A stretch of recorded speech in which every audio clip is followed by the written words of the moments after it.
Surface tension on the basis of molecular theory, इसको समझने के लिए बहुत ही सिंपल सा कंसेप्ट हम यूज करेंगे। मॉलिक्यूलर लेवल पे जाके हमको सरफेस टेंशन को समझना है। वाटर के मॉलिक्यूल्स के लेवल पे जाके हमको क्या करना है, समझना है इसको। ठीक है, किस तरीके से होगा तो उसके लिए हम कंसीडर करेंगे यहाँ पे कि भाई मान लो एक कंटेनर है, उस कंटेनर के अंदर कुछ मॉलिक्यूल्स है। ठीक है, पहले लिक्विड हम भर देते हैं इसके अंदर। लिक्विड बोल दिया, यहाँ पे वाटर है, कंटेनर के अंदर इमेजिन करो वाटर है। ओके, सबसे पहले तुमको पता रहना चाहिए कि फ्री सरफेस कौन सा है। ठीक है, या फिर सरफेस फिल्म किसे कहते हैं। ये बहुत ही पतली से एक लेयर होती है, बहुत ही पतली से ऐसी एक लेयर होती है जो वाटर सरफेस के ऊपर वाले पार्ट में होती है। ठीक है, या वाटर सरफेस के ऊपर, वाटर सरफेस पे होती है, ऐसा भी बोल सकते हैं। इसको नाम देंगे एक्स वाई। ये एक्स वाई जो है वो फ्री सरफेस है। एक्स वाई जो है वो फ्री सरफेस है, उसे फ्री सरफेस हम कहेंगे जहां पे हवा का कांटेक्ट, एयर का कांटेक्ट वाटर के साथ होता है, उसे फ्री सरफेस कहते हैं। और यहाँ पे नीचे में क्या है, x dash y dash. X dash और वाई डैश क्या है, फ्री सरफेस के नीचे वाली लेयर है, फ्री सरफेस के नीचे वाली लेयर है। और ये दोनों लेयर मिलके तैयार होता है सरफेस फिल्म। ये दोनों मिलके तैयार होता है सरफेस फिल्म, इसे सरफेस फिल्म कहते हैं। X y, x dash y dash, ये मिलके क्या तैयार हो जाता है, सरफेस फिल्म तैयार हो जाता है। एक बहुत ही पतली सी लेयर होती है जो हमको दिखाई नहीं देती है, दिखाई भी देती है लेकिन बहुत ही छोटे लेवल में देखना पड़ेगा। आयरन में ना, यहाँ पे मॉलिक्यूल्स लेवल पे जाके हम सरफेस टेंशन को समझेंगे, क्योंकि कंसेप्ट का ही नाम है ना, surface tension on the basis of molecular theory। ठीक है, on the basis of molecular theory। समझ में? चलो आगे देखते हैं। तो यहाँ पे तुमको सबसे पहले पता रहना चाहिए स्फीयर ऑफ इन्फ्लुएंस क्या होता है। स्फीयर ऑफ इन्फ्लुएंस, जो कि लास्ट लेक्चर में मैंने तुमको समझाया था कि स्फीयर ऑफ इन्फ्लुएंस क्या होता है। ठीक है, तो आज एक बार फिर से हम उसको समझ लेते हैं कि स्फीयर ऑफ इन्फ्लुएंस क्या होता है। कि भाई एक जो मॉलिक्यूल होता है, वाटर मॉलिक्यूल, ठीक है, मान लो ये वाटर मॉलिक्यूल है, इस मॉलिक्यूल के सराउंडिंग में एक इमेजिनरी स्फीयर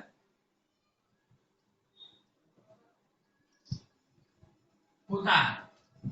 इस मॉलिक्यूल के सराउंडिंग में एक हम इमेजिनरी स्फीयर ड्रॉ करेंगे। ठीक है, ऐसा इमेजिन करेंगे, और इसका जो रेडियस होता है, इमेजिनरी स्फीयर का जो रेडियस होता है वो इक्वल टू मॉलिक्यूलर रेंज होता है, मॉलिक्यूलर रेंज ऑफ अट्रैक्शन।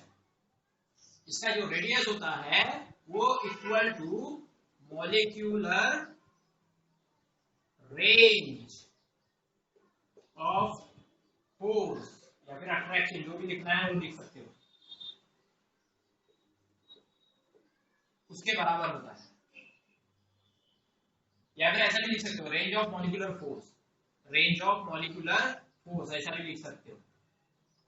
ठीक है, रेंज ऑफ मॉलिक्यूलर फोर्स, इसके बराबर ये रेडियस होता है इस इमेजिनरी स्फीयर का। इसी को हम कहते हैं स्फीयर ऑफ इन्फ्लुएंस, इसी को हम कहते हैं स्फीयर ऑफ इन्फ्लुएंस, इसी को हम कहते हैं स्फीयर ऑफ इन्फ्लुएंस। तो बात समझ में आ गई? ओके, अब यहाँ पे जो स्फीयर ऑफ इन्फ्लुएंस है, अच्छे से समझो, मैं बहुत डीपली चीज बता रहा हूँ तुमको। ये जो स्फीयर ऑफ इन्फ्लुएंस है, यहाँ पे इसको रेडियस को फिलहाल मिटा देता हूं मैं। तो इसके ये अगर इनसाइड द लिक्विड है, सपोज मान लो ये लिक्विड के अंदर में है, अंदर वाला है, यहाँ पे ये, यहाँ पे मान लो ऐसा, तो यहाँ पे ये अपने आजू बाजू के नेबरिंग वाले मॉलिक्यूल जो होते हैं ना, आस पड़ोस वाले जो मॉलिक्यूल्स होते हैं, उसके ऊपर ये फोर्स अप्लाई करता है। कौन सा फोर्स अप्लाई करता होगा तुम्हारे नॉलेज के हिसाब से? फोर्स के दो टाइप बताए थे, फोर्स के दो टाइप बताए थे मैंने। एक टाइप बताया था कोहेसिव फोर्स और दूसरा टाइप बताया था अडहेसिव फोर्स। ठीक है, अब इसमें से यहाँ पे जो मॉलिक्यूल हमने कंसिडर किया है, ये मॉलिक्यूल मान लो पानी के अंदर में है, ये मॉलिक्यूल मान लो पानी के अंदर में है, तो कौन सा फोर्स इसके ऊपर लग रहा होगा? कोहेसिव फोर्स, क्योंकि इसके आजू बाजू में जो भी मॉलिक्यूल्स होंगे, इसके आजू बाजू में जो भी मॉलिक्यूल्स होंगे, है ना, ये हो गया, ये हो गया, इसके आजू बाजू में जो भी मॉलिक्यूल्स होंगे, सभी मॉलिक्यूल जो है पानी के ही मॉलिक्यूल है, सेम सब्सटेंस वाले मॉलिक्यूल है। सब्सटेंस क्या है? पानी। सब्सटेंस क्या है? पानी। और ये उसके मॉलिक्यूल, सभी के सभी उसके मॉलिक्यूल्स है, सभी के सभी उसके मॉलिक्यूल्स है। तो आपस में ये क्या कर रहे हैं? फोर्स लगा रहे हैं। तो ये कौन सा फोर्स हो गया? Cohesive force. ठीक है, force of attraction of a same substance, force of attraction of a same substance, that is called a cohesive force. अब ये मॉलिक्यूल क्या कर रहा है? अपने आजू बाजू वाले जितने भी मॉलिक्यूल्स है सबके ऊपर कोहेसिव फोर्स अप्लाई कर रहा है। ये जो मॉलिक्यूल है अपने आजू बाजू वाले दूसरे जो मॉलिक्यूल है पानी के मॉलिक्यूल, उसके ऊपर क्या कर रहा है? कोहेसिव फोर्स अप्लाई कर रहा है।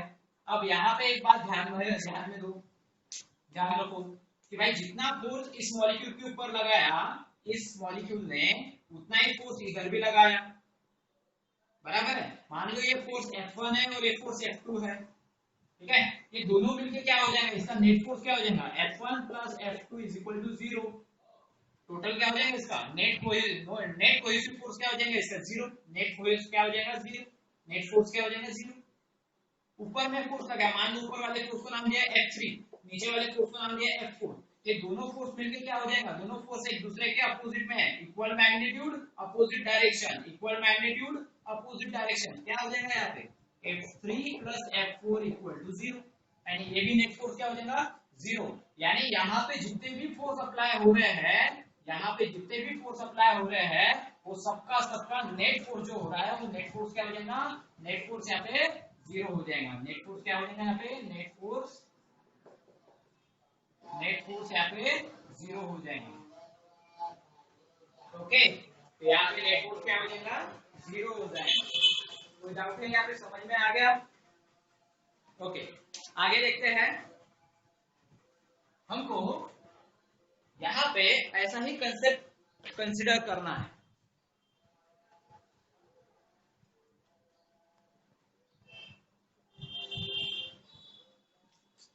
यहाँ पे सेम कंसेप्ट अप्लाई करना है। तो चलो कंसीडर करते हैं, कर लेते हैं हम यहाँ पे कि भाई यहाँ पे 3 मॉलिक्यूल हम कंसीडर कर लेंगे। कितने मॉलिक्यूल? 3 मॉलिक्यूल। अब 3 मॉलिक्यूल अलग अलग जगह पे रखना है इस कंटेनर के अंदर, इस वेसल के अंदर। जिस वेसल के अंदर पानी है, जहां पे सरफेस फिल्म हमने निकाली हुई है, उसके अंदर हम 3 मॉलिक्यूल कंसीडर करते हैं। ओके, तो एक मॉलिक्यूल जो टोटली अंदर में है पानी के, ठीक है, पानी का मॉलिक्यूल है इसलिए इसको ब्लैक कलर से ही निकालते हैं। मान लो ये पानी का मॉलिक्यूल है, ठीक है, और ये जो है इसका स्फीयर ऑफ इंफ्लुएंस है, ये जो है इसका स्फीयर ऑफ इंफ्लुएंस है। ओके, इस मॉलिक्यूल का नाम है ए, इस मॉलिक्यूल का नाम है ए, बराबर है। और एक मॉलिक्यूल है जो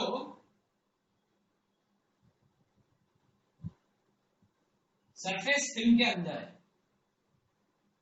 जो with in the surface film है, यानी सरफेस फिल्म के अंदर है, ठीक है। इसका स्फीयर ऑफ इंफ्लुएंस हम निकाल लेते हैं।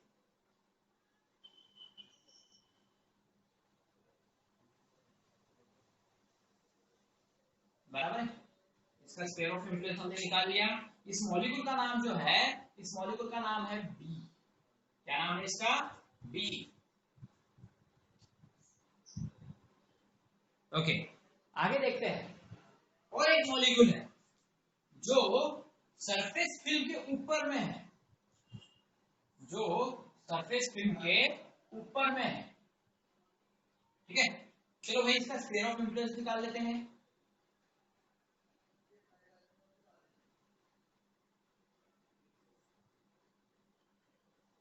स्क्वायर ऑफ इन्फ्लुएंस हमने निकाल लिया है यहाँ पे। इस मॉलिक्यूल को नाम देते हैं सी। तो ये सारे के सारे पानी के ही मॉलिक्यूल है, लेकिन है तो बहुत सारे मॉलिक्यूल, नंबर ऑफ मॉलिक्यूल है, तुम गिन भी नहीं सकते इतने सारे मॉलिक्यूल है। फिर भी हमने सिर्फ 3 मॉलिक्यूल अलग अलग जगह के कंसिडर किया है, अलग अलग जगह के 3 मॉलिक्यूल कंसिडर किया है। बहुत सारे मॉलिक्यूल, मॉलिक्यूल दिखने वाले नहीं है तुमको खुली आंखों से, आयरन में माइक्रोस्कोपिक लेवल पे देखा जाता है मॉलिक्यूल्स को, ठीक है। अब यहाँ पे है तो बहुत सारे मॉलिक्यूल, हमने 3 ही मॉलिक्यूल कंसीडर किए। कितने मॉलिक्यूल कंसीडर किए? 3। उसको नाम दिए A B C, A molecule, B molecule, C molecule. अब समझने वाली चीज ये है कि तीनों मॉलिक्यूल अलग अलग जगह पे लिए हैं। एक मॉलिक्यूल है जो टोटली इनसाइड द लिक्विड है, जिसे ए नाम दिया है हमने, A molecule. B molecule within the surface film है, सरफेस फिल्म के अंदर है वो, ठीक है। तो उसे दिया हमने बी मॉलिक्यूल। और जो तीसरा मॉलिक्यूल है that is called the C molecule, वो ऑन द सरफेस फिल्म है, सरफेस फिल्म के ऊपर है, और उसके स्फीयर ऑफ इन्फ्लुएंस हमने निकाला। स्फीयर ऑफ इन्फ्लुएंस बहुत ही काम का होता है, स्फीयर ऑफ इन्फ्लुएंस बहुत ही काम का होता है, उसके बिना काम ही नहीं चलेगा, ठीक है। अब सबसे पहले हम बात करते हैं ए वाले मॉलिक्यूल से। ए मॉलिक्यूल कहां पे है भाई, पहले बता दो। ए मॉलिक्यूल कहां पे है? Inside liquid, inside the liquid, inside the liquid या फिर inside the water, okay. B molecule कहां पे है बताओ? बी मॉलिक्यूल है विद इन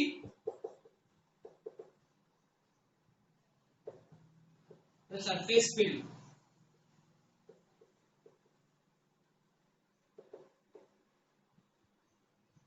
सी मॉलिक्यूल कहां पे बताओ? ऑन द सरफेस फिल्म,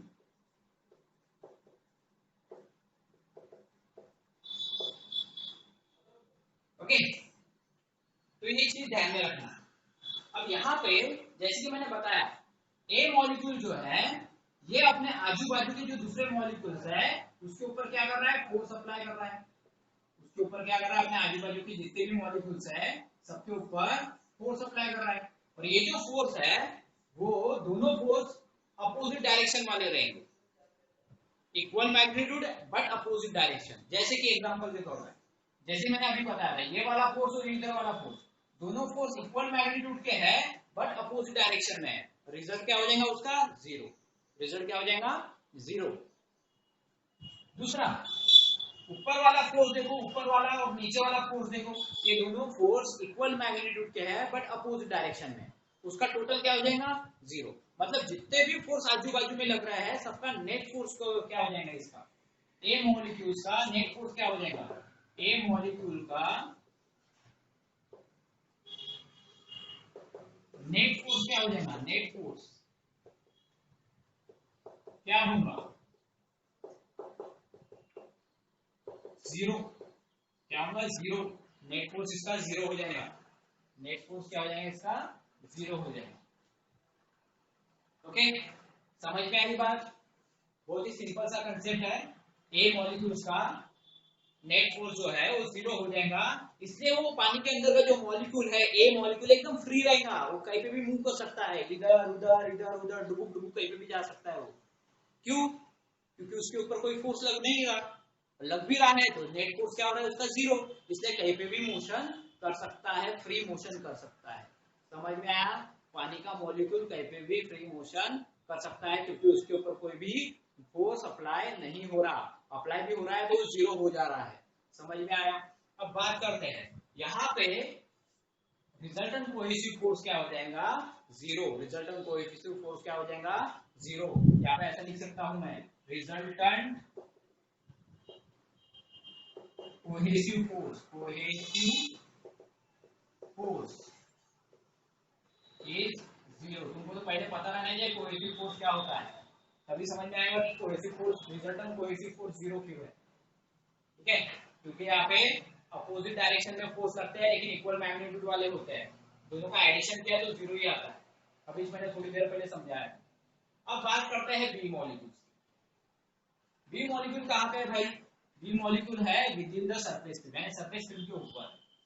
इसके स्फीयर ऑफ इन्फ्लुएंस का most of the part, sphere of influence का most of the part inside the liquid है, यानी लिक्विड के अंदर है, वाटर के अंदर है ना, वाटर के अंदर है।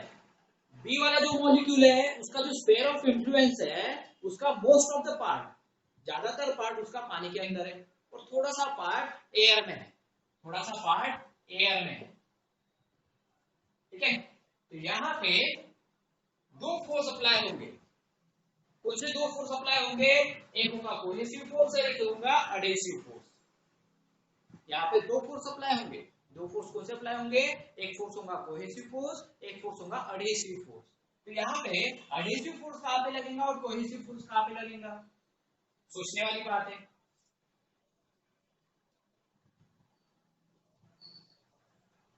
कोहेसिव फोर्स इस तरीके से लगेगा इनसाइड द लिक्विड, क्योंकि लिक्विड के मॉलिक्यूल को खींचते हैं, लिक्विड के मॉलिक्यूल अपने ही जैसे मॉलिक्यूल को खींचते हैं, बराबर है। तो यहाँ पे क्या हो गया? एक फोर्स लगेगा इनसाइड द लिक्विड जिसे हम क्या कहेंगे? जिसे हम कोहेसिव फोर्स कहेंगे भाई। क्या कहेंगे इसे? Cohesive force. यहाँ पे ऊपर देते रहो इसका नाम, कोहेसिव फोर्स कहेंगे। ठीक है, और यहाँ पे जो एयर के मॉलिक्यूल है, ये एयर के मॉलिक्यूल बहुत ही कम होते हैं, क्योंकि एयर के मॉलिक्यूल कैसे होते हैं? बहुत दूर दूर होते हैं ना। पानी के मॉलिक्यूल जैसे एक दूसरे के साथ चिपके हुए रहते हैं क्या? नहीं। एयर के मॉलिक्यूल जो होते हैं, एयर के मॉलिक्यूल बहुत ही दूर होते हैं। तो यहाँ पे जो छोटा सा स्पेस है, ये जो छोटा सा स्पेस एयर में है, ये स्फीयर ऑफ इन्फ्लुएंस का जो पार्ट है वो एयर में है। तो यहाँ पे एयर के मॉलिक्यूल बहुत ही कम है। ये एयर के मॉलिक्यूल क्या करेंगे? उस पानी के मॉलिक्यूल को अपने तरफ खींचने की कोशिश करेंगे, लेकिन खींच पाएंगे क्या? नहीं खींच पाएंगे। क्यों? क्योंकि उनकी इतनी क्वांटिटी नहीं है, एयर मॉलिक्यूल्स की इतनी क्वांटिटी नहीं है जितनी पानी की क्वांटिटी है। पानी के मॉलिक्यूल की जितनी ज्यादा क्वांटिटी है उतने एयर मॉलिक्यूल की क्वांटिटी नहीं है, वो अपनी तरफ नहीं खींच पाएंगे। तो यहाँ पे जो रिजल्टेंट फोर्स रहेगा किसकी तरफ रहेगा? क्या तुमको टग ऑफ फोर्स पता है? टग ऑफ फोर्स, रस्सी खींच। मैम नहीं सर बोल रहा हूं।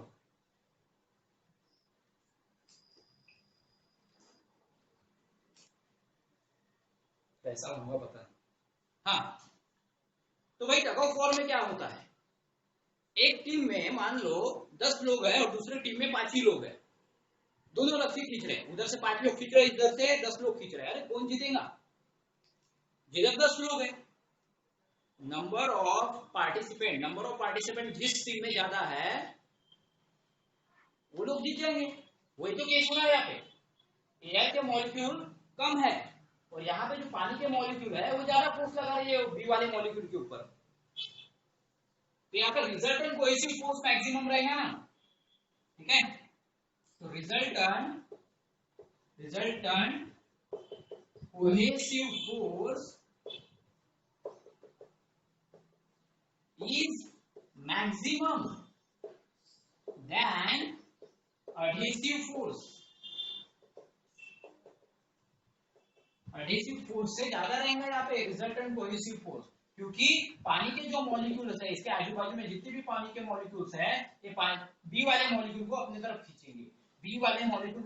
खींचेंगे, क्योंकि यहाँ पे क्वांटिटी ज्यादा है, पानी के मॉलिक्यूल की क्वांटिटी ज्यादा है, इसलिए वो अपनी तरफ खींचेंगे। ये जो छोटा सा भाग है उस छोटे सा भाग एयर में है।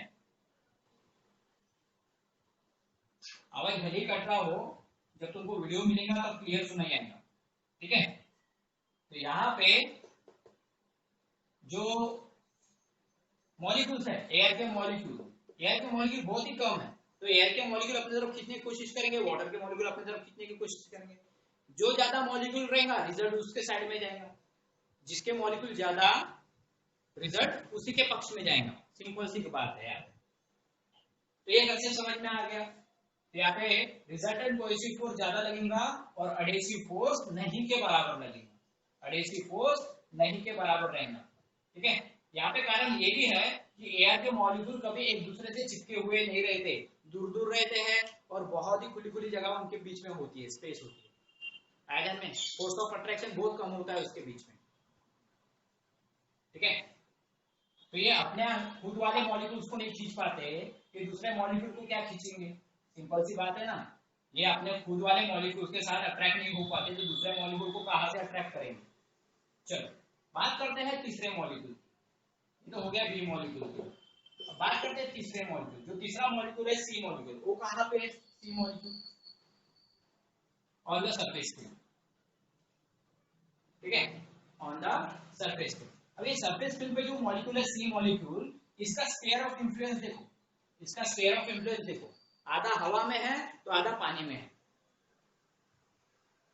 आधा हवा में है तो आधा पानी में है। तो इसके ऊपर जो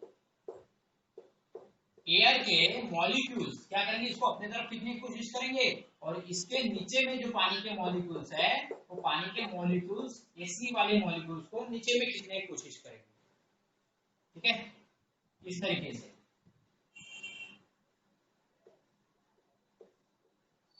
आयरन में लेकिन एयर वाले मॉलिक्यूल्स की क्वांटिटी यहाँ पे भी कम ही है, क्यों, क्योंकि एयर के मॉलिक्यूल दूर दूर रहते हैं, पानी के मॉलिक्यूल एक दूसरे के साथ चिपके हुए रहते हैं, इसलिए यहाँ पे पानी के मॉलिक्यूल फिर भी ज्यादा है और एयर के मॉलिक्यूल फिर भी कम है। भले ही स्फीयर ऑफ इंफ्लुएंस का आधा भाग हवा में है, आधा भाग पानी में है, फिर भी पानी के मॉलिक्यूल ज्यादा क्वांटिटी में है, हवा के मॉलिक्यूल कम ही क्वांटिटी में है। तो पानी के जो मॉलिक्यूल है आजू बाजू वाले, ये सी के आजू बाजू वाले जो पानी के मॉलिक्यूल है, वो मैक्सिमम फोर्स अप्लाई करेंगे, मैक्सिमम कोहेसिव फोर्स अप्लाई करेंगे, और एयर मॉलिक्यूल कम फोर्स अप्लाई करेंगे, तो भी रिजल्ट किसके पक्ष में जाएगा,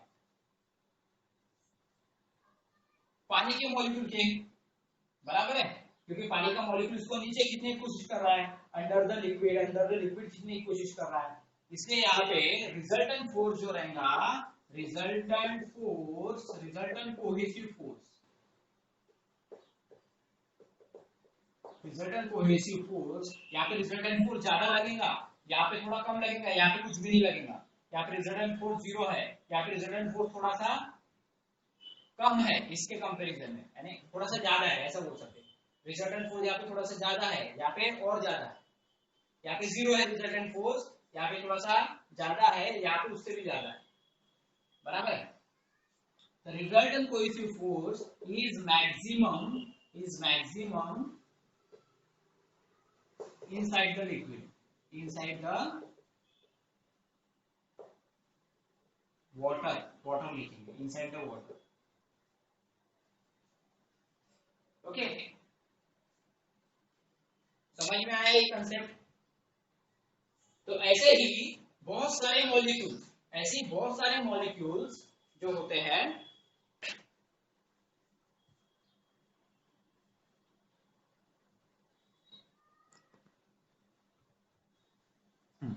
तो ऐसे बहुत सारे मॉलिक्यूल्स होते हैं जो सरफेस फिल्म के ऊपर रहते हैं, ठीक है।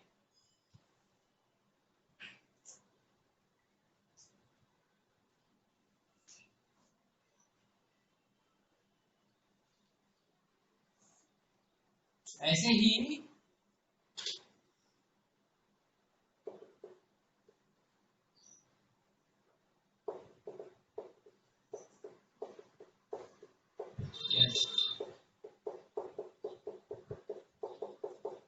ओके, ऐसे ही बहुत सारे मॉलिक्यूल जो होते हैं वो सरफेस के ऊपर रहते हैं, सरफेस फिल्म के ऊपर रहते हैं, ऐसे बहुत सारे मॉलिक्यूल्स यहाँ पे रहते हैं,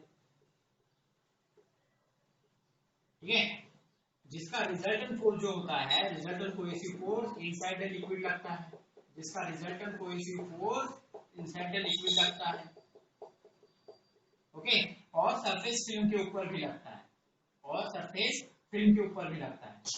तो यहाँ पे ये जो फोर्स होता है वो टेंजेंशियल फोर्स के जैसा समान होता है, यानी एक मॉलिक्यूल जो पानी के ऊपर का है, पानी के ऊपर का एक मॉलिक्यूल है, तो ये टेंजेंशियल फोर्स यहाँ पे अप्लाई करेगा दोनों साइड में, ठीक है, दोनों साइड में टेंजेंशियल फोर्स अप्लाई करेगा, और सभी के सभी मॉलिक्यूल भी वैसे ही करने वाले हैं, जैसे एक मॉलिक्यूल कर रहा है वैसे सभी मॉलिक्यूल करेंगे, जिसके कारण यहाँ पे जो मॉलिक्यूल्स होता है सरफेस फिल्म के ऊपर का, सरफेस फिल्म के ऊपर का मॉलिक्यूल जो होता है वो हमेशा अंडर द टेंशन रहता है, ठीक है, हमेशा टेंशन में रहता है। टेंशन में रहता है बोले तो ये वाला टेंशन नहीं, टेंशन बोले तो एक तनाव, ठीक है, एक खिंचाव, वो खिंचाव के इसमें रहता है, क्योंकि दोनों तरफ फोर्स लगता है तो दोनों तरफ खिंचाव रहता है, इसका दोनों तरफ खिंचाव रहता है। इसलिए ये जो सरफेस फिल्म है, ये जो सरफेस है, ये सरफेस एक स्ट्रेचेबल इलास्टिक मेम्ब्रेन जैसा होता है। कैसा होता है? स्ट्रेचेबल इलास्टिक मेम्ब्रेन जैसा होता है। तुमने देखा है बलून, बलून का जो मेम्ब्रेन होता है वैसे टाइप का इसका मेम्ब्रेन तैयार होता है because of molecular tangential stress. Molecular tangential stress, molecular tangential stress की वजह से ये क्या हो जाता है, ये इलास्टिक मेम्ब्रेन जैसा काम करता है। तो उसी को हम सरफेस टेंशन कहते हैं, उसी को हम क्या कहते हैं, सरफेस टेंशन कहते हैं। तो बात समझ में आ गई। तो ये था surface tension on the basis of molecular theory. ये समझ में आया? ये क्या था? Surface tension on the basis of molecular theory. ठीक है, तो जो भी फोर्स इसके ऊपर लग रहा है, जो भी फोर्स इसके ऊपर लग रहा है मॉलिक्यूल के सरफेस के ऊपर, ये सरफेस पे जो मॉलिक्यूल्स है, सरफेस पे जो मॉलिक्यूल्स है उसके ऊपर जो फोर्स अप्लाई हो रहा है उसे फोर्स ऑफ सरफेस टेंशन भी कहते हैं। तो सरफेस टेंशन का सिंपल सा एक फॉर्मूला होता है, surface tension is equal to surface tension is equal to force per unit length. अब इस फॉर्मूले को समझने के लिए और एक केस हमको समझना पड़ेगा, इस फॉर्मूले को समझने के लिए और एक केस हमको समझना पड़ेगा। वो कौन सा केस है? चलो इमेजिन करते हैं, ठीक है।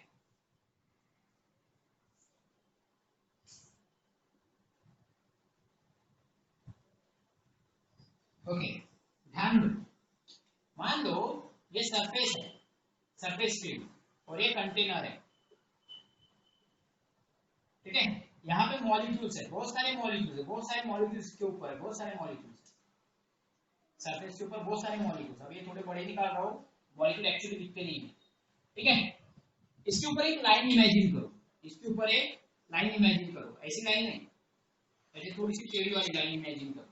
तो इसको मैं ऐसे इमेजिन करता हूँ, ये लाइन हो गई, ये पानी के सरफेस के ऊपर वाली लाइन है, ठीक है। ये मान लो पानी के सरफेस वाली लाइन है, इस लाइन को मैंने, इसकी लेंथ क्या है, इसकी लेंथ है एल, इसकी लेंथ क्या है एल, बराबर है।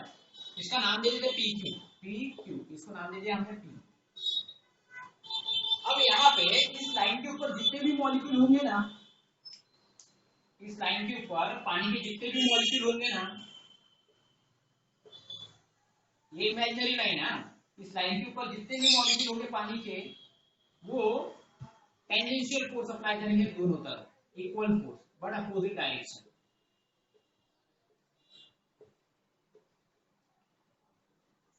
आया नहीं? दोनों साइड में इक्वल फोर्स अप्लाई करते हैं, इससे ये स्ट्रेचेबल मेम्ब्रेन जैसा काम करता है, ठीक है। दोनों साइड में इक्वल फोर्स अप्लाई होता है, इससे यहाँ पे टेंशन क्रिएट होता है। क्या होता है? यहाँ पे टेंशन क्रिएट होता है। इससे एक सरफेस टेंशन का जो फॉर्मूला होता है वो फोर्स पर यूनिट लेंथ होता है, ठीक है। फोर्स पर यूनिट लेंथ होता है, दैट इज इसका यूनिट क्या रहेगा? Newton per metre. इसका यूनिट क्या रहेगा? न्यूटन पर मीटर रहेगा। कोई डाउट है? तो यहाँ पे जितने भी मॉलिक्यूल्स है, सभी मॉलिक्यूल क्या रहेंगे? यहाँ पे एक्सपीरियंस करेंगे इक्वल एंड अपोजिट फोर्स। सभी मॉलिक्यूल क्या करते हैं? Equal and opposite force experience करते हैं, फील करते हैं, जिसके वजह से हाँ उसके ऊपर तो लगने वाला जो फोर्स है वो तो जीरो है, नेट फोर्स जीरो है।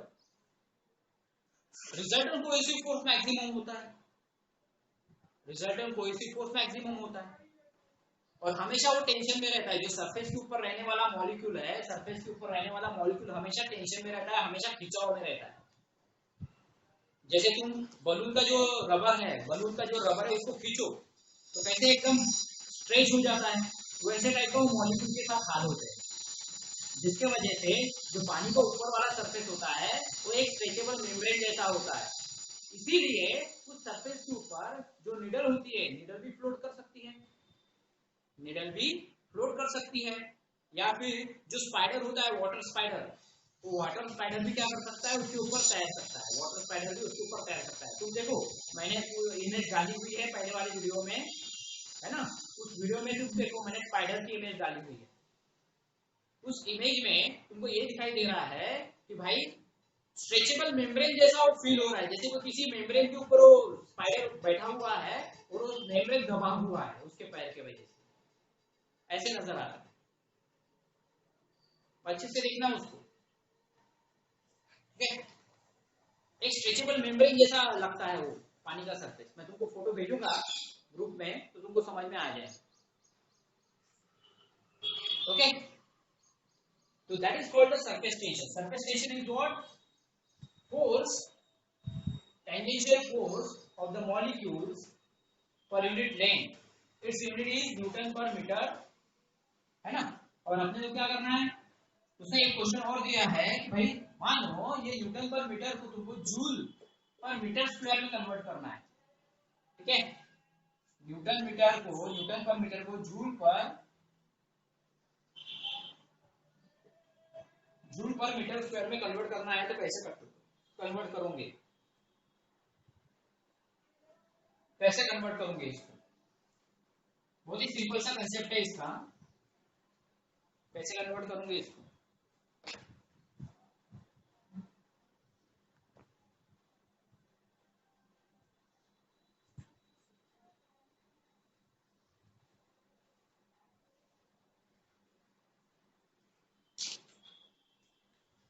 देखो वर्क डन का फॉर्मूला क्या होता है, work done force into displacement. तो फोर्स का फॉर्मूला क्या हो गया, वर्क डन अपॉन डिस्प्लेसमेंट। ये रख दो वहां पे, वर्क डन के लिए हम W यूज करेंगे, W अपॉन S। तो tension is equal to W upon S upon L, S नीचे आ जाएगा, ठीक है। तो W upon S into L, okay. अब W का क्या होता है, W इज वर्क, वर्क मतलब energy, that is in joule, measured in joule. और यहाँ पे डिस्प्लेसमेंट मीटर में और लेंथ भी मीटर में, क्या हो गया ये, जूल पर मीटर स्क्वायर हो गया। टेंशन को हमने जूल पर मीटर स्क्वायर में डाल दिया। फॉर्मूला क्या बना, work done upon displacement into length, displacement into length, okay. इस तरीके से होता है। अलग अलग लिक्विड का अलग अलग सरफेस टेंशन, ठीक है।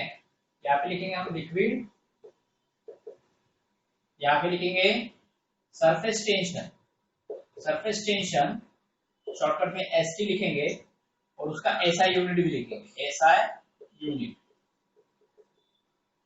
तो फिर सीजीएस यूनिट क्या होगा, सरफेस टेंशन और उसका सीजीएस यूनिट यहाँ पे हम लिखेंगे, ठीक है। चलो ठीक है। एक्चुअली सरफेस टेंशन का फॉर्मूला क्या होता है तो हमको पता रहना चाहिए, है ना। ऐसा यूनिट क्या है, ऐसा यूनिट भी पता रहना चाहिए। सरफेस टेंशन के लिए ऐसा यूनिट क्या होता है, न्यूटन पर मीटर स्क्वायर, बराबर है। न्यूटन पर मीटर, क्योंकि फोर्स अपॉन लेंथ होता है, surface tension equal to force upon length. Force के लिए न्यूटन और लेंथ के लिए metre, okay. Newton per metre, ये इसका ऐसा यूनिट रहेगा। और सीजीएस यूनिट क्या रहेगा, डाइन पर सेंटीमीटर, ओके। चलो अलग अलग लिक्विड के लिए अलग अलग सरफेस टेंशन हम निकाल लेते हैं। सबसे पहले लिक्विड कौन सा है, पहला लिक्विड दिया है वाटर, ठीक है।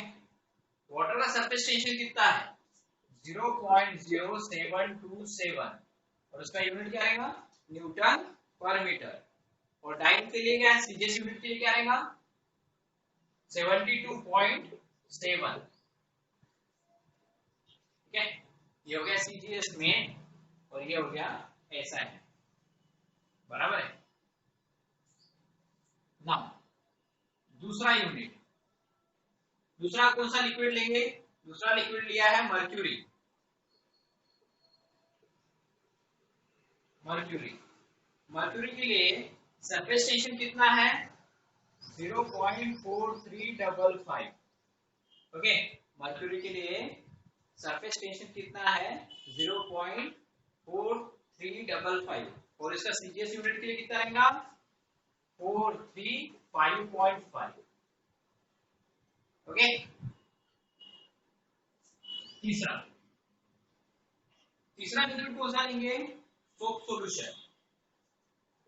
सोप सॉल्यूशन तीसरा लिखिए। इसका सरफेस टेंशन कितना रहेगा एसआई यूनिट के साथ? 0.025। और इसको सीजीएस में निकालते हैं तो 25 डाइन पर सेंटीमीटर। और लास्ट लिक्विड कौन सा लेंगे? ग्लिसरीन, है ना, क्या लेंगे? ग्लिसरीन। इसका सरफेस टेंशन कितना रहेगा? 0.0632। ओके, और इसका सीजीएस में कितना रहेगा? सीजीएस में कन्वर्ट करोगे तो 63. ठीक है, तो ये अलग अलग लिक्विड के अलग अलग सरफेस टेंशन है। जब भी हमको न्यूमेरिकल सॉल्व करना पड़ेगा या फिर एमसीक्यू सॉल्व करना पड़ेगा तो उस समय ये वैल्यूज तुमको पता रहना चाहिए। अलग अलग लिक्विड के अलग अलग सरफेस टेंशन तुमको पता रहना चाहिए। ठीक है, कभी गिवन रहा तो ठीक है, नहीं रहा गिवन तो तुमको खुद को याद रहना चाहिए। ओके, उसके बाद देखते हैं हम नेक्स्ट टॉपिक। ठीक है, हमारा नेक्स्ट टॉपिक है सरफेस एनर्जी।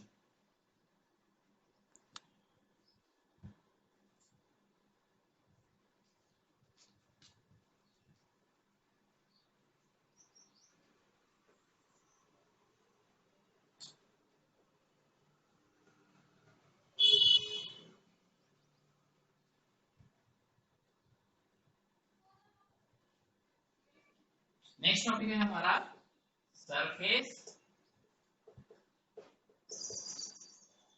एनर्जी। ओके, क्या रहता है सरफेस एनर्जी में? लास्ट टाइम हमने मॉलिक्यूलर थ्योरी हमने देखी थी। ठीक है, उसमें हमने एक डायग्राम निकाली, बराबर है। उसमें हमने एक बड़ा सा कंटेनर लिया था। ठीक है, यहाँ पे हमने सरफेस फिल्म निकाला था और सरफेस फिल्म को नाम दिया था एक्स डैश वाई डैश, बराबर है। ये सरफेस फिल्म और इसके नीचे पानी, सरफेस फिल्म के नीचे पानी, हर जगह पानी ही पानी। तो यहाँ पे हमने 3 मॉलिक्यूल कंसीडर किए थे जो कि तुमको पता होने चाहिए। 3 अलग अलग पोजीशन पे 3 अलग अलग मॉलिक्यूल हमने कंसीडर किए। एक मॉलिक्यूल था जिसको नाम दिया था हमने ए, बराबर है। ए नाम का मॉलिक्यूल, और ये है उसका स्फीयर ऑफ इन्फ्लुएंस। ये है उसका स्फीयर ऑफ इन्फ्लुएंस। ये जो मॉलिक्यूल है ये ए नाम का मॉलिक्यूल है, ए नाम का मॉलिक्यूल। ठीक है, तो यहां पे क्या हो रहा है? यहां पे इसका कोहेसिव फोर्स इसका बहुत ज्यादा रहेगा।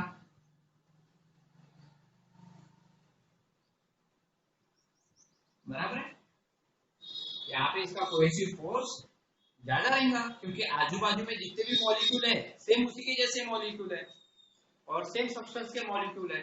इसलिए क्या होगा, यहाँ पे सभी आजू बाजू के मॉलिक्यूल एक दूसरे के ऊपर क्या करते हैं, नेबरिंग मॉलिक्यूल एक दूसरे के ऊपर क्या करते हैं, कोहेसिव फोर्स अप्लाई करते हैं।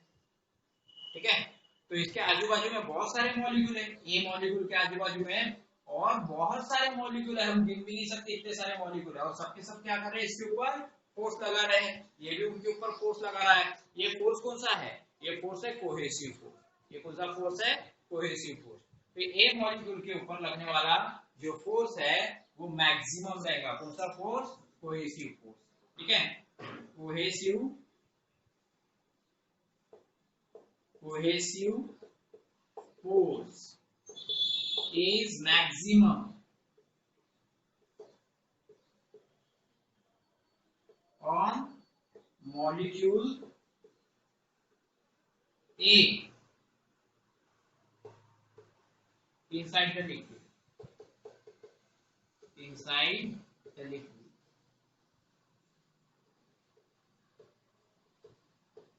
ओके, तो ये बात समझना जरूरी है। अब दूसरे मॉलिक्यूल के बारे में समझते हैं। दूसरा मॉलिक्यूल कहां पे था भाई? दूसरा मॉलिक्यूल था सरफेस फिल्म के ऊपर, या फिर सरफेस फिल्म में, ऐसा बोल सकते हैं। यहां पे था, सरफेस फिल्म में था, ठीक है। इसका स्फीयर ऑफ इन्फ्लुएंस निकाल लेते। स्फीयर ऑफ इन्फ्लुएंस कैसे दिखाई देगा इसका?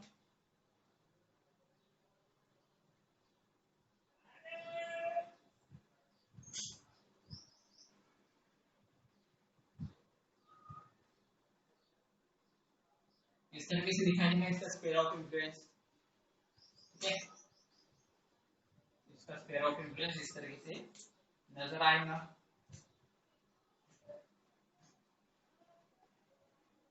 इस मॉलिक्यूल का नाम है बी, इसका नाम ले लिए बी।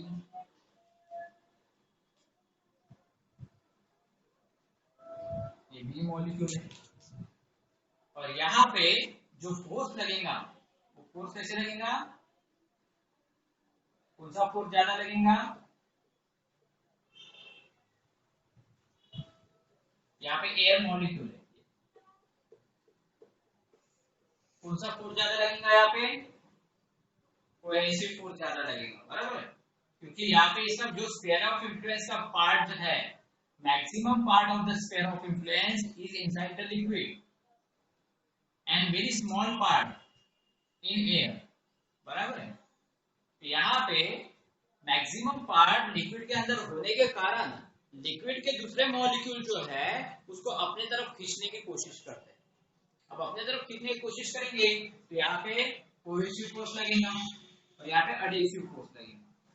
तो कोहेसिव फोर्स जो रहेगा वो मिनिमम रहेगा as compare to the molecule A,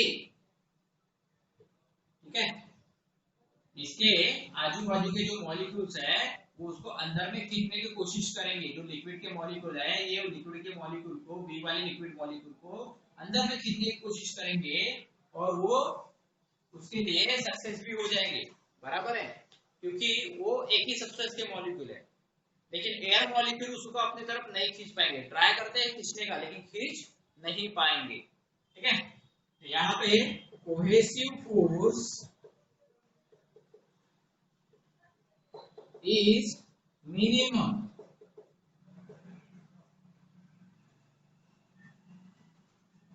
on molecule B as compared to molecule A, ठीक है। अब मॉलिक्यूल A में और मॉलिक्यूल B में अगर कंपैरिजन करते हो तो क्या पता चलता है कि भाई मॉलिक्यूल ए के ऊपर बहुत ज्यादा कोहेसिव फोर्स अप्लाई हो रहा है और मॉलिक्यूल बी के ऊपर उससे कम कोहेसिव फोर्स अप्लाई हो रहा है, बराबर है। अब बात करते हैं मॉलिक्यूल 3 की। तीसरा मॉलिक्यूल मतलब सी मॉलिक्यूल, जो सरफेस फिल्म के ऊपर में है, बराबर है। अब इसका स्फीयर ऑफ इन्फ्लुएंस भी निकाल लेते हैं। इसका स्फीयर ऑफ इन्फ्लुएंस कैसे रहेगा? इस तरीके से,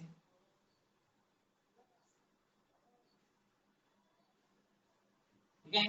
इसका जो आधा भाग है वो आधा भाग स्फीयर ऑफ इन्फ्लुएंस का एयर में है और आधा लिक्विड में है, ठीक है। यहाँ पे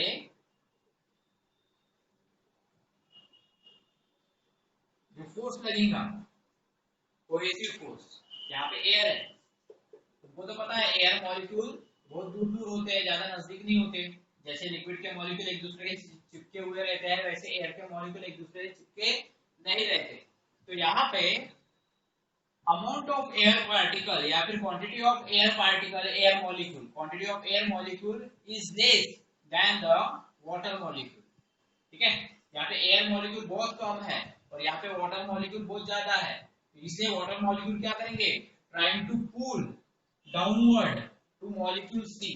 ठीक है, ये मॉलिक्यूल सी को क्या करेंगे, डाउनवर्ड पुल करने की कोशिश करेंगे, बराबर है, पुल करने की कोशिश करेंगे। ठीक है, तो ये मॉलिक्यूल सी जो है वो नीचे जाने की कोशिश करेगा, तो यहाँ पे कोहेसिव फोर्स इन दोनों के कंपैरिजन में और कम लगेगा। यहाँ पे कोहेसिव फोर्स तो लग रहा है, एडहेसिव फोर्स के कंपैरिजन में कोहेसिव फोर्स ज्यादा है ना, एडहेसिव फोर्स के कंपैरिजन में कोहेसिव फोर्स ज्यादा है सी मॉलिक्यूल के ऊपर। कौन से मॉलिक्यूल के ऊपर, सी मॉलिक्यूल के ऊपर। Adhesive force is less than cohesive force, cohesive force ज्यादा है, एडहेसिव फोर्स कम है। लेकिन अगर मैं ए और बी मॉलिक्यूल के साथ कंपेयर करता हूं तो यहाँ पे कोहेसिव फोर्स बहुत ही कम है। ठीक है, यहाँ पे क्या लिखूंगा मैं, cohesive force is very minimum, या फिर मच मिनिमम, या फिर लीस्ट भी लिख सकता हूं मैं। ठीक है, cohesive force is very minimum या फिर very less then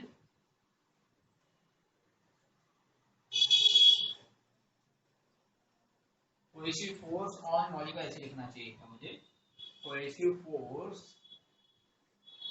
on molecule C,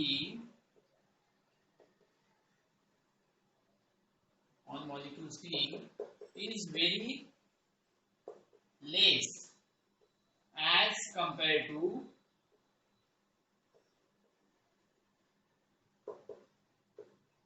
molecule A and B। तो सबसे ज्यादा कोहेसिव फोर्स किसके ऊपर लग रहा है भाई, ए के ऊपर।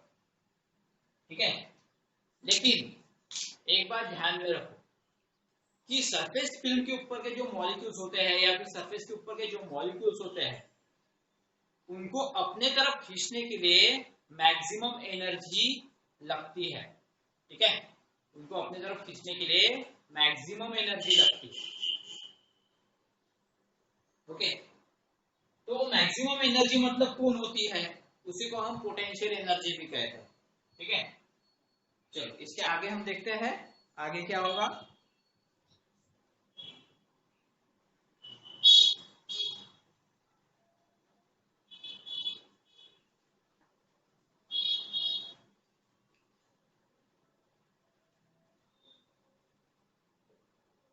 तो ये जो सरफेस के ऊपर के मॉलिक्यूल है, ठीक है, ये जो सरफेस के ऊपर के मॉलिक्यूल होते हैं,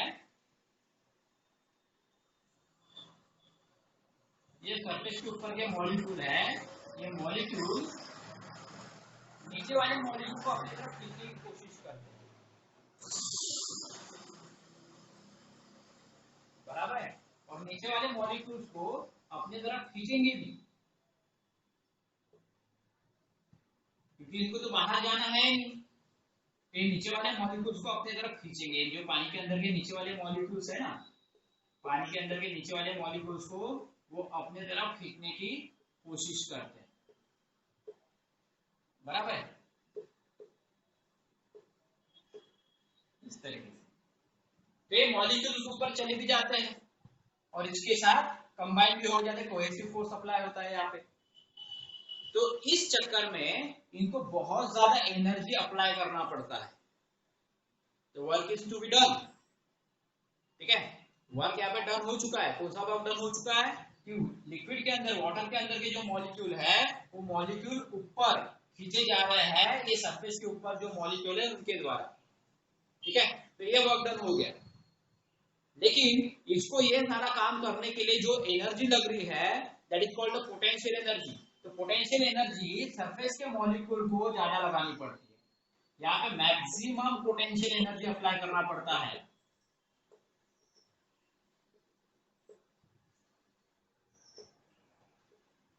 मैक्सिमम पोटेंशियल एनर्जी अप्लाई करना पड़ता है सरफेस के मॉलिक्यूल को as compare to the inside molecule.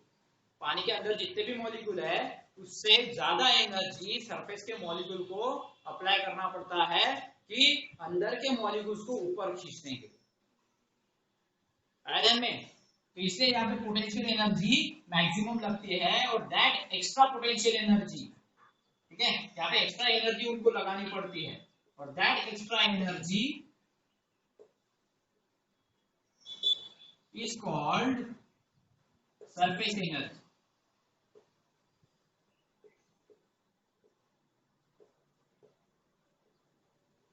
ठीक है, जो उनको एक्स्ट्रा एनर्जी लगानी पड़ रही है मॉलिक्यूल्स को नीचे से ऊपर खींचने के लिए, पानी के मॉलिक्यूल को, क्योंकि कोहेसिव फोर्स अप्लाई कर रहा है ना भाई, सरफेस के मॉलिक्यूल्स अपने ही जैसे मॉलिक्यूल को खींचने की कोशिश कर रहा है, लेकिन उनको एक्स्ट्रा एनर्जी लगानी पड़ रही है, उनको एक्स्ट्रा एनर्जी लगानी पड़ रही है, तो इसलिए उस एक्स्ट्रा एनर्जी को हम सरफेस एनर्जी कहते हैं। एक्स्ट्रा एनर्जी, किसकी एक्स्ट्रा एनर्जी लग रही है? जो सरफेस के ऊपर मॉलिक्यूल है उनकी एक्स्ट्रा एनर्जी लग रही है। ये एनर्जी क्यों लगा रहे हैं? ये एनर्जी इसलिए लगा रहे हैं कि सरफेस के, पानी के अंदर के जो इनसाइड वाले मॉलिक्यूल है ना, इनसाइड वाले जो मॉलिक्यूल है, पानी के अंदर के मॉलिक्यूल जो है, उनको ऊपर खींचने के लिए उनको काम करना पड़ रहा है, कोहेसिव फोर्स अप्लाई करने के लिए उनको काम करना पड़ रहा है, तो वो एक्स्ट्रा एनर्जी अप्लाई कर रहे हैं, और that extra energy is called as a surface energy. That extra energy is called as a surface energy. Okay? ये बहुत ही सिंपल तरीके से तुमको समझाने की कोशिश की है, ठीक है। डायग्राम के ऊपर से समझने की कोशिश करो, खुद भी अपने मन से, जो हमारे दिमाग में जैसे जैसे आते हैं क्वेश्चन, ठीक है, या फिर जो भी कंसेप्ट आते हैं, इमेजिनेशन जो भी होता है उसकी भी डायग्राम बनाओ, और डायग्राम से समझने की कोशिश करो, ठीक है। डायग्राम से बहुत ही आसानी से हम समझ सकते हैं। तो एक बात ध्यान में रखना है तुमको, कि सभी के सभी जो सिस्टम होते हैं, कोई भी सिस्टम ले लो, ठीक है, वो मिनिमम पोटेंशियल एनर्जी तो लगा ही लेते हैं। कोई भी सिस्टम ले लो, वो मिनिमम पोटेंशियल एनर्जी लगाते ही है कि भाई अपने जैसे मॉलिक्यूल को ऊपर खींचने की। अब यहाँ पे पानी ले लो, या पानी की जगह कोई दूसरा लिक्विड ले लो, वो भी पोटेंशियल एनर्जी लगाएगा। मर्क्यूरी ले लो, या केरोसिन ले लो, या फिर अलग अलग कोई भी लिक्विड ले लो, कोई भी सिस्टम अगर लेते हो तो वहां पे मिनिमम पोटेंशियल एनर्जी अप्लाई होता ही होता है, ठीक है। लेकिन ये जो सरफेस वाले मॉलिक्यूल है, ये पोटेंशियल एनर्जी लगाते भी इसलिए है कि वो उसका सरफेस फिल्म का एरिया कम कर सके और सरफेस का एरिया बढ़ा सके, सरफेस फिल्म का एरिया कम कर सके, क्योंकि सरफेस फिल्म जो होता है वो थिक होता है, सरफेस फिल्म जो होता है वो थोड़ा सा थिक होता है, और जो सरफेस के ऊपर के जो मॉलिक्यूल है, ठीक है, इसको अच्छे से समझने के लिए मैं फिर से डायग्राम निकालूंगा।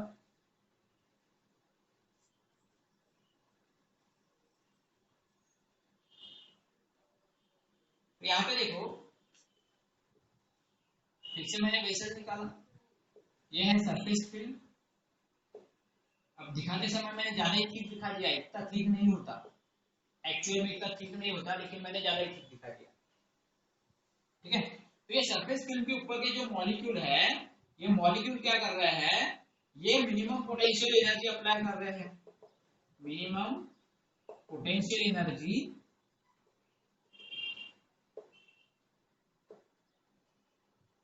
यूज करते हैं,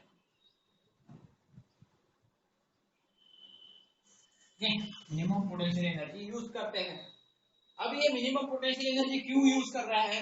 ताकि ये जो सरफेस फिल्म का जो एरिया है, ठीक है, एरिया जो है, एरिया ऑफ सरफेस फिल्म का एरिया रिड्यूस करने के लिए, सरफेस फिल्म का एरिया रिड्यूस करने के लिए, कम करने के लिए ये मिनिमम पोटेंशियल एनर्जी लगाते हैं।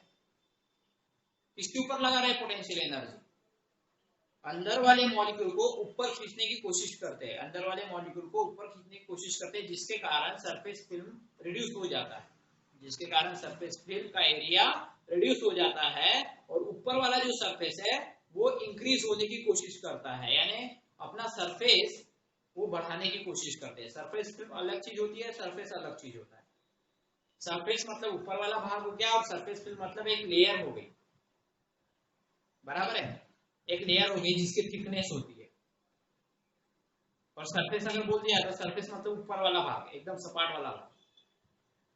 ठीक है, तो यहाँ पे क्या हो जाएगा, अगर पोटेंशियल एनर्जी लगा रहा है सरफेस के ऊपर वाले मॉलिक्यूल, अगर पोटेंशियल एनर्जी लगा रहे हैं तो क्यों लगा रहे हैं, सरफेस फिल्म को रिड्यूस करने के लिए, सरफेस फिल्म को रिड्यूस करने के लिए और अपने सरफेस को बढ़ाने के लिए, खुद के सरफेस को बढ़ाने के लिए ये क्या कर रहे हैं, पोटेंशियल एनर्जी लगाते हैं। ये बात थोड़ा सा ध्यान में रखना। ठीक है, चलो आगे देखते हैं। ये पूरी चीजें मैं मिटा देता हूं।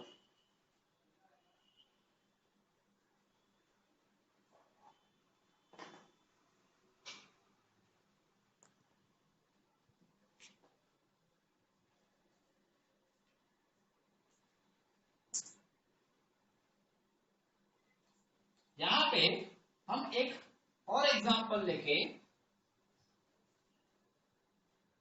मॉलिक्यूलर थ्योरी का समझ सकते हैं। ठीक है, तो यहां पे एक बात ध्यान में रखना, जैसे कि मैंने अभी बताया कि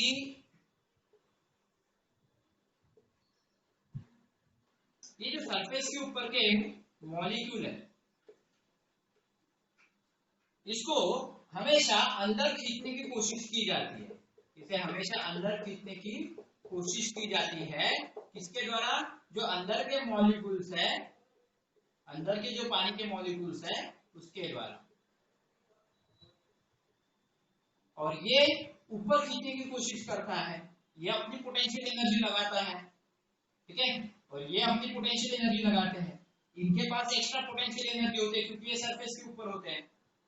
आयरन में ये सरफेस को छोड़ के नीचे नहीं आ सकते, लेकिन नीचे वाले मॉलिक्यूल ऊपर जा सकते हैं। क्यों, क्योंकि इसके पास एक्स्ट्रा पोटेंशियल एनर्जी होती है। उसी एक्स्ट्रा पोटेंशियल एनर्जी को हम क्या कहते हैं, सरफेस एनर्जी।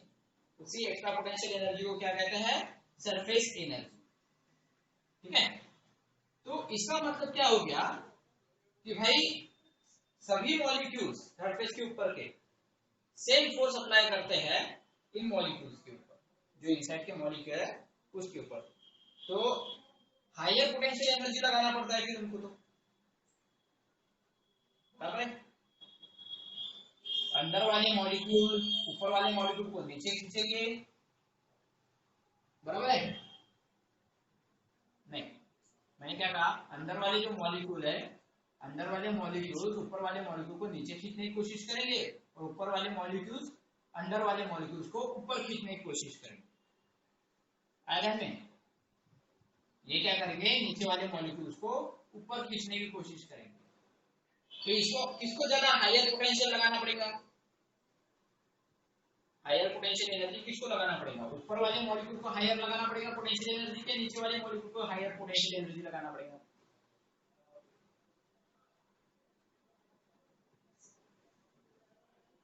बता,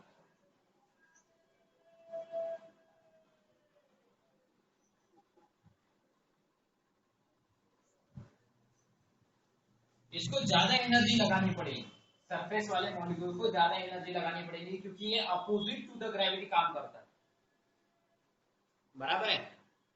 ऊपर वाले जो मॉलिक्यूल्स है उनको ज्यादा एनर्जी लगानी पड़ेगी क्योंकि वो opposite to the gravitational force काम करता है, तो ये ज्यादा पोटेंशियल एनर्जी लगाएगा। मैक्सिमम पोटेंशियल एनर्जी यूज, यहाँ पे मैक्सिमम पोटेंशियल एनर्जी यूज होगी, potential energy use to attract the molecule inside the liquid, है ना। लिक्विड के अंदर के जो मॉलिक्यूल्स है उसको अट्रैक्ट करने के लिए।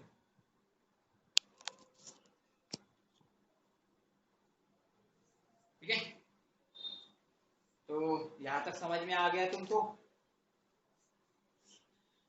अब यहाँ पे और एक चीज, अगर ये मॉलिक्यूल ऊपर चले जाएंगे तो क्या फायदा होगा, जो अंदर के मॉलिक्यूल है ये ऊपर चले जाए ये मॉलिक्यूल के पास, तो क्या फायदा होगा, ये फायदा होगा कि वहां पे सरफेस फिल्म का एरिया रिड्यूस होगा और उनका खुद का एरिया ज्यादा बढ़ जाएगा, मॉलिक्यूल्स का एरिया ज्यादा बढ़ जाएगा और सरफेस फिल्म का जो एरिया रहेगा वो थोड़ा सा रिड्यूस हो जाएगा, ये एक फायदा रहेगा।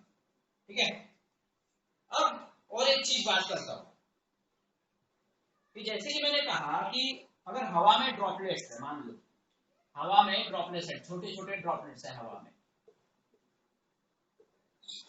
ठीक है, पानी के ड्रॉपलेट्स है हवा में। तो ये क्या करते हैं, अपनी एनर्जी को रिड्यूस करते हैं, अपनी एनर्जी को बाहर निकालते हैं। जैसे हर एक मॉलिक्यूल अगर अपनी एनर्जी को बाहर निकालेगा, हर एक मॉलिक्यूल अपनी एनर्जी को बाहर निकालेगा, तो क्या हो जाएगा, इसकी पोटेंशियल एनर्जी अगर बाहर निकल जाएगी तो क्या हो जाएगा, ये सारे मॉलिक्यूल क्या हो जाएंगे, कंबाइन हो जाएंगे, है ना, कोएलेस हो जाएंगे यहाँ पे, कोएलेस, कोएलेस, ठीक है, कोएलेस हो जाएंगे। कोएलेस होना मतलब क्या हो जाएगा, इसका सम्मिलित हो जाना, ये कंबाइन हो जाएंगे, ये सम्मिलित हो जाएंगे, बराबर है। अब ये कंबाइन हो गए तो एक बड़ा ड्रॉपलेट तैयार होगा, एक बड़ा ड्रॉपलेट तैयार होगा यहाँ पे इनके वजह से, ठीक है। तो ये क्यों हुआ, इसका टोटल सरफेस क्या हो गया, कम हो गया, ये बहुत ज्यादा जगह ले रहे थे, ये ज्यादा जगह ले रहे थे, अब इन्होंने अपनी एनर्जी रिलीज कर दिया और एक ड्रॉप तैयार हो गया यहाँ पे, ठीक है। और ये जो ड्रॉप तैयार हुआ, ये क्यों तैयार हुआ कि भाई इन्होंने अपनी जो एनर्जी है, एनर्जी को रिलीज किया था सराउंडिंग में, इन्होंने अपनी एनर्जी को क्या किया था, इन्होंने अपनी एनर्जी को सराउंडिंग में रिलीज किया था और सब नजदीक नजदीक आ गए थे। एनर्जी को जैसी सराउंडिंग में रिलीज करेंगे तो हर एक मॉलिक्यूल एक दूसरे को खींचने की कोशिश करेगा, जैसे कि यहाँ पे मॉलिक्यूल क्या कर रहे हैं, नीचे वाले मॉलिक्यूल को ऊपर खींचने की कोशिश कर रहे हैं क्योंकि ये ज्यादा पोटेंशियल एनर्जी लगा रहे हैं, बराबर है। वैसे ही एयर में जो मॉलिक्यूल्स होते हैं वो मॉलिक्यूल भी क्या करेंगे, ड्रॉपलेट क्या करेंगे, अपनी पोटेंशियल एनर्जी रिलीज करेंगे और एक दूसरे को अट्रैक्ट करने की कोशिश करेंगे और उनका कोएलेसिस हो जाएगा और जिसकी वजह से एक बड़ा ड्रॉप तैयार हो जाएगा, छोटे छोटे ड्रॉपलेट्स बड़े ड्रॉप में कन्वर्ट हो जाएंगे। क्यों, क्योंकि इन्होंने क्या किया, अपनी पोटेंशियल एनर्जी रिलीज किया था अट्रैक्ट करने में, ठीक है। इस तरीके से बात समझ में आ गई। तो इस तरीके से है,